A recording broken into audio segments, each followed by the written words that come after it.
দীর্ঘ ১৭ বছর পর প্রকাশ্যে এসেছে ঢাকা বিশ্ববিদ্যালয় শাখা ছাত্র শিবিরের সভাপতির পরিচয়।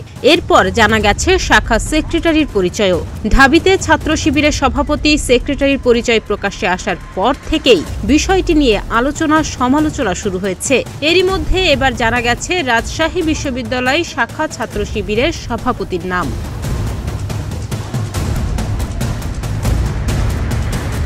জানা গেছে ছাত্র শিবিরের রাবি সভাপতির নাম আব্দুল মুহাইমিন। গত কয়েকদিন ধরে বিভিন্ন সূত্রে ও বেশ কয়েকজন নেতাকর্মীর সঙ্গে কথা বলে তার পরিচয় জানা যায়। রাজশাহী বিশ্ববিদ্যালয় শাখা ছাত্র শিবির সভাপতি হিসেবে ২০২৩ সালের জুন মাসে দায়িত্ব নেন তিনি।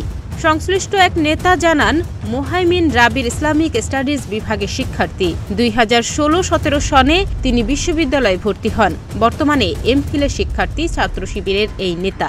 মাস্টার্সে তিনি 3.68 সিজিপিএ অর্জন করেন। তার গ্রামের বাড়ি চাঁপাইনবাবগঞ্জ।